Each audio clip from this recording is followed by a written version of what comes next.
TK에서 바라보는 정치, TK가 바라는 정치. 대구 경북의 다양한 목소리를 펼치는 TK 광장의 결투입니다. 자, 오늘은 민주당 대구시당 강민구 위원장 나와 계시고요. 안녕하세요. 네, 대구 민주당을 발전시켜 주시면 대구가 발전합니다. 강민구입니다. 네, 그리고 국민의힘 중앙청년위원회 황시혁 부위원장 나오셨습니다. 안녕하세요. 네, 안녕하십니까. 국민의힘 황시혁입니다. 네, 자, 오늘은 지역 얘기부터 먼저 좀 짚고 넘어갈까 합니다. 정부 예산안이 통과가 됐고 이제 지역 현안에 집중을 해야 할 시기인데요. 자, 대구시의 국비 확보는 만족할 만한 수준인지 일단 지역 예산에 굉장히 힘쓰고 있는 민주당 대구시당 강민구 위원장님께서 먼저 얘기해 주시죠. 예, 원래 대구시 예산이 8조 1,586억 국가 예산을 확보했습니다. 네. 이게 예산 그 책정 방법이 달라서 몇 년 전까지만 해도 3조 끄트머리 4조 하다가 이렇게 여러 가지 등등해서 8조 원대로 들어섰다 이러는데 작년보다 하여튼 4.3% 늘었습니다. 네. 여기에 중요한 것이 달빛철도 특별법안이 국회 상임위를 통과했고 법사위를 거쳐 28일이면 본회의를 처리할 거라고 하는데 아주 잘 됐다고 생각하고 있고요. 네. 대구 민주당은 대구시와 구군과 예산 정책 협의를 하고 이 결과로 대구 민주당이 432억의 예산을 확보했다는 보고 말씀을 드립니다. 대구시 예산 8개에 369억, 북구에 한 건 30억, 수성구 2건 25억, 달수구 2건 4억 5천, 달수성군 2건에서 19억 1천만 했는데 네. 그중에서도 김대건 수성구청장은 직접 예결위 간사인 강훈식 민주당 간사를 만나겠다고 해서 제가 또 조선에서 같이 만나기도 해서 네. 고산서당 전통문화교육관 건립 11억 그리고 수성못 스마트 영재거리 14억 이렇게 등등을 해서 이게 여야가 협치를 했는 모습을 보여줘서 네. 아주 긍정적이었다. 저희들 더 노력하고 있다. 이렇게 보고 말씀 올립니다. 그렇습니다. 지역 예산이야말로 여야가 힘을 합쳐야 되는 부분이죠. 네, 먼저 윤석열 정부가 이제 대구를 어떻게 생각하는지 알 수 있는데요. 네. 이제 대구가 이제 미래 산업으로 가기 위해서 이제 뭐 모빌리티 모터 혁신 기술 육성 사업, 그 다음에 뭐 디지털 치료기기 실증 사업 등 이제 네. 국가 로봇 테스트 필드 구축 등 해가지고 이제 미래를 위한 준비를 많이 하고 있습니다.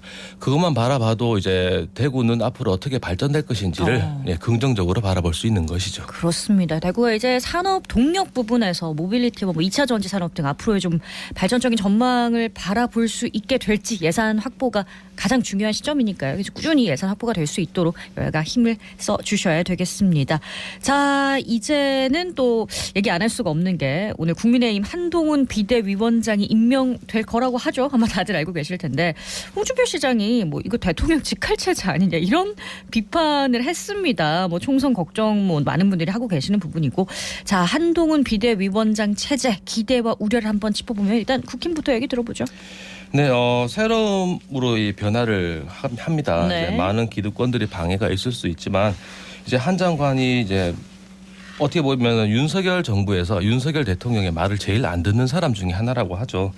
그래서 이제 앞으로의 이제 수직적 관계는 우려하지만 실질적으로는 그렇지 않을 것이다라고 예상을 하고, 홍준표 시장 같은 경우에는 대통령 직할 체제라고 많이 말씀을 하시는데 이제 한동훈 비대위가 오면은 더 이상 말을 하지 않겠다라고 말씀을 하셨어요.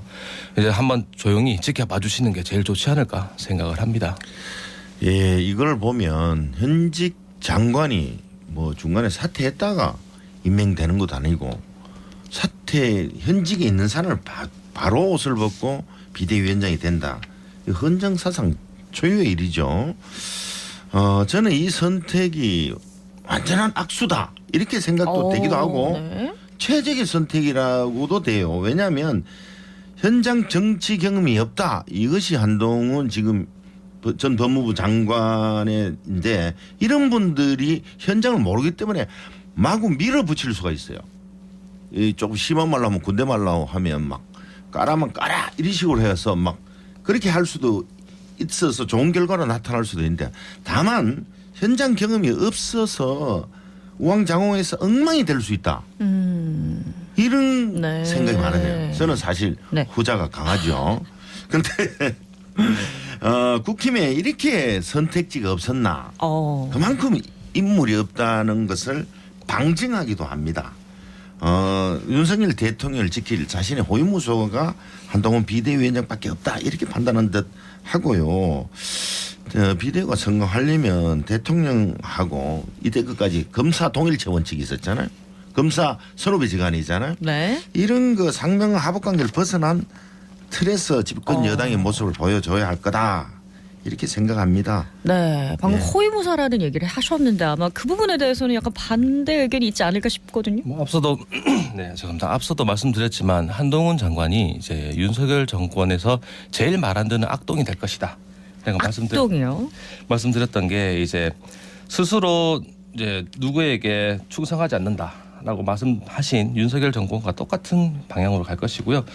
그리고 이제 인지 왜곡이라고 이제 과거에 이렇게 했을 것이니까 앞으로도 그럴 것이다라고 많은 사람들이 경험과 통계에 관한 걸 이야기하는데 그건 전부 과거일 뿐입니다. 미래로 나아갈 수 있는 한동훈 장관의 새로운 모습을 보여줄 수 있는 변화와 혁신의 모습이 나타나지 않을까 생각이 됩니다. 네, 일단 기대감도 있고 우려도 있는데요. 일단 약점이 강점으로 과연 발현이 될 수 있을지 아니면 큰 약점으로 지적 당할지 아마 초미의 관심사인 것 같아요. 우선 급해서 한동훈 비대위원장을 지명한 것 같은데요. 저는 아까도 말씀드렸듯이 악수일 확률이 아주 높아요. 왜냐하면 이게 한동훈 비대위원장에 대해서 잘 되면 이게 총선 결과가 좋게 나와요. 네. 그러면은 대한민국에 탑2가 등장하는 거예요. 대통령실보다 비대위원장의 저 주목도가 높아질 확률이 있고요. 네. 만일에 우리 민주당이 대승을 하거나 하여튼 민주당이 이기게 되면 한동훈은 완전 폭망하는 거예요. 그리고 대통령 스스로도 바로 레임등에 걸린 이런 양수로 성공할 수 있는 게 아니고 양수를 앞만 봐도 인물이 너무 없어서 어쩔 수 없는 선택이었지만 좋지 않은 선택이었다. 그리고 이제 한동훈 비대위원장이 딱 맞닥뜨린 가장 큰 이제 현안이라고 해야 될까요? 이게 바로 김건희 특검과 50억 특검 아닐까라는 생각이 드는데 이 얘기 좀 해보겠습니다. 당장 내일 이제 민주당이 처리를 하겠다고 얘기를 했거든요. 뭐 어떻게 될까요?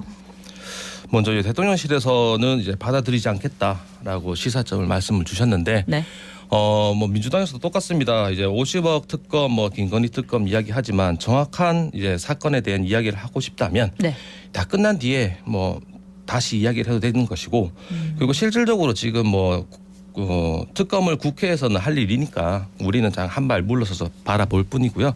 그리고 현재 지금 뭐 운동권의 싸움을 보면은 이제 엘리트 스카이 운동권과 엘리트 공무원 출신의 이제 싸움이라고 바라볼 수 있거든요. 정권은 현재 지금 대한민국은 네. 이제 그 정권 내에서 우리가 할 일은 이제 바라보는 것밖에 없습니다. 뭐 민주당에서 항상 이야기하지만 엘리트 스카이 운동권은 민주당이 가지고 있으니 그것과의 검사 정권이라고 하기는 어렵고 엘리트 공무원 출신의 싸움이라고 바라봐야 되는 것이죠. 스카이와 공무원이요. 어제 그 일부 언론에서 보도가 나왔잖아요. 조건부 특검을 수용한다니까 윤 대통령이 격려했다 이렇게 나왔어요. 먼저 이런 보도가 나온다는 자체가 지금 용산 보좌진에 문제가 있다고 보고요. 이 김건희 특검은 도이치모터스 주가 조작 사건 아닙니까? 지난 10월 13일 법원도 김건희 여사 명의의 일부 계좌를 공범들과 함께 시세 조정에 쓴 사실이 인정된다라고 밝혔고 지난 12월 20일에는 뉴스타파에서 김건희 여사와 신한금융투자지원과의 통화 내용까지 녹취한 것이 공개되었습니다. 그런데 검찰은 여전히 수사 중이다 이렇게 이야기하고 또 국힘에서는 문재인 정부에서 아무것도 나오지 않았지 않느냐 이렇게 호도를 하고 있는데 이거 아니에요. 국민들이 계속 의혹을 가지고 있으면 명명백백하게 밝혀야 되는 건데 저는 이렇게 말씀드리고 싶어요. 용산과 여당은 내로남불하는 이런 모습 그만 보이고 법은 만민 앞에 평등하다고 그 지금 한동훈 장관도 이야기를 했더라고요. 그렇게 지켜주시기를 바랍니다. 현재 문통 때 이제 2년도 수상을 했고 그리고 이제 윤석열 정권으로 넘어왔는데 이제 앞으로는 바라볼 일입니다. 바라볼 것이고 그리고 이제 막 앞서 말씀드렸다시피 이제 법은 누구에게나 만민에게 네. 평등하게 적용될 것이라고 저희 말씀드리고 있습니다. 국힘도 이제 철저한 수사를 뭐 촉구한다 뭐 이 정도로 마무리하도록 할게요.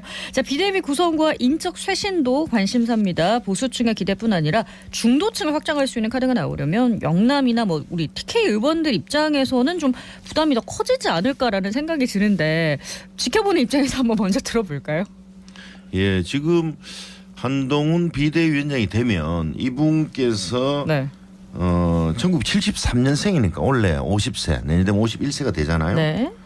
이분하고 연관되는 소위 말하는 줄 떼려고 노력할 거예요. 그래서 지금 인요한 혁신위 위원장이 영남권 벨트, 영남 준진권, 수도권 출마 아니면 용태 이런 이야기를 했잖아요. 네. 이분이 비대위원장 되자마자 영남권에 바로 그 혁신위에서 제안한 내용을 해낼 때만이 어우 국힘 달라졌네 이렇게 국민들이 인식할 거란 말이죠.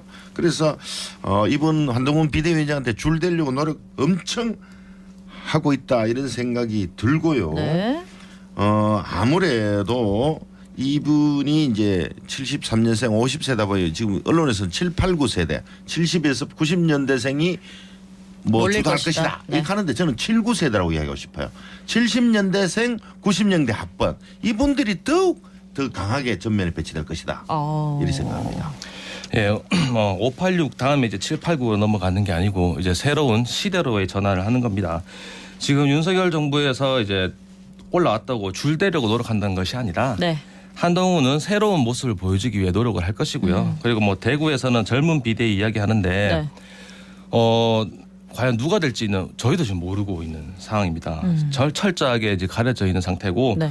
그리고 이제 뭐 일을 못하는 초선들보다 중진들이 낫다라고 이야기하는데 뭐 실질적으로 중진들이 뭘 했는지를 먼저 바라봐야 돼요. 그리고 초선들도 뭘 했는지 바라봐야 되고 일에 대한 실적과 일에 대한 효능으로 바라보는 것이지 뭐 맨날 줄을 서서 누구 밑에 세력으로 만든다 그런 것은 뭐 어불성설이지 않을까 생각됩니다. KBS 나오니까 저번에 정혜영 또 혁신위원 되던데 우리 황시혁 위원장이 또 비대위원 되는 거 아니에요? 청년 몫으로. 아이고 비대위 재밌을 수도 있지. 아, 그렇습니다. 또 쇄신에 대한 기대감이 있으시니까 저희 또한 기대를 해보도록 하고요. 자, 오늘 이준석 전 대표 얘기를 안 할 수가 없습니다. 지금 날짜가 날짜이니만큼 예고했던 탈당이 내일이거든요. 앞으로의 행보나 변수 한번 예상해보죠.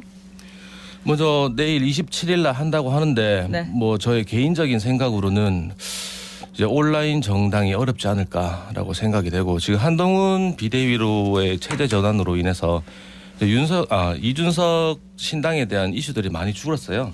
많이 줄어들고 그리고 또 대구는 또 이준석에 대한 비토가 굉장히 센 지역입니다. 그래서 보수 심장에서 그런 형식으로 이제 질타를 받고 있는데 과연 뭐 제 개인적인 생각으로는 힘들지 않을까. 쉽지 않을 것이다. 예. 이준석 대표가 탈당 안 하면 양치기 소년 돼요. 양치기 소년. 탈당을 안 할 수 있는 가능성이 명분을 좀 살리기 위해서 어떻게 하든지 탈당할 거라고 보고요. 네. 되돌리기는 너무 멀리 와 있다. 이 난을 정확히 탈당해서 자기 자립을 해야만 훌륭한 대한민국 정치인이 리더로 설 수 있는데 그렇지 않으면 안 된다고 생각해요. 지금 저는 이렇게 생각하거든요. 이준석 그 전 대표 입장에서는 세조를 도왔는 한명회가 될 것이냐 중종을 도왔는 조광조가 될 거냐. 이거는 길게 오래 살았지만 한명회는 부관 참시를 당했지만 조광조는 깨끗하게 죽어가셨거든요. 그래서 저는 이 길을 갈림길에 있는데 그분 알아서 판단 잘하겠죠. 똑똑하잖아요. 그렇습니다. 역사적 인물들이 많이 나오네요. 결국에는 이제 2인자라는 거죠. 네. 대표로 올라서야 되는데. 그렇습니다. 아니요. 또 한명회 위에 수양대군 또 있어요. 수양대군의 길도 있습니다. 역사의 정치인들이 막 다 언급이 되고 있는데요. 자, 어떻게 될지 또 내일 한번 저희가 계속해서 지켜보도록 하겠고요. 자, 국민의힘이 한동훈 비대위를 띄우면서 총선 이슈를 선점하고 있는 사이 고민 많은 민주당에서 총리를 막 만나고 있어요. 전 총리 정세균, 김부겸 두 전직 총리가 만났고요. 이재명 대표도 만났었고. 자, 민주당이 통합의 출구를 찾을 수 있을까요? 김부겸 전 총리, 정세균 전 총리가 민주당에 힘을 실어주기 위해서 지금 노력하고 있는 것 같고 네. 지금 정세균 총리하고 또 이낙연 전 총리도 만난다고 그렇게 보도가 되고 있거든요. 네. 이분들이 만나는 거는 공천에서 특정 인사들 불이익을 받는데 없을게 하겠다 이런 내용 같은데 뭐 어떤 그 이낙연 전 총리는 통합 비대위보다는 국민의 눈높이에 맞는 공력이나 임무를 공천해야 된다. 핵심적인 모습을 보여줘야 된다. 이런 생각을 하고요. 여기에 보태가지고 선거법 개정을 우리 영남권 5개 시도당은 노력하고 있거든요.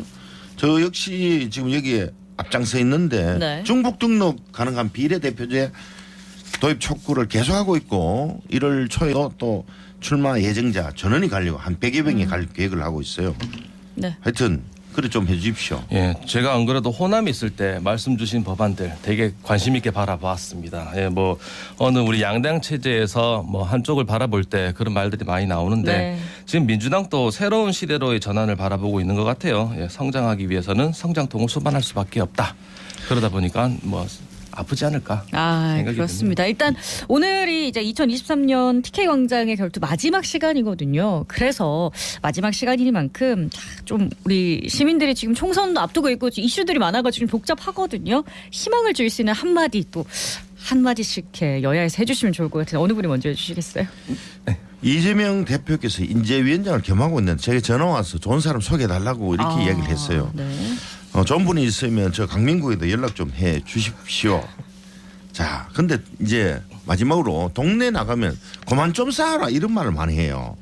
그래서 저는 이 부분에 대해서 네. 저희 민주당 소속으로서 송구하다 말씀을 드리고 반성하겠습니다. 대구 민주당부터 먼저 더 노력하겠습니다. 새해 복 많이 받으십시오. 네, 정치는 삶입니다. 쓴웃음 지으면서 소주 한 잔의 안주거리가 아니라 즐거움과 웃음의 경쟁 시대가 될 것입니다.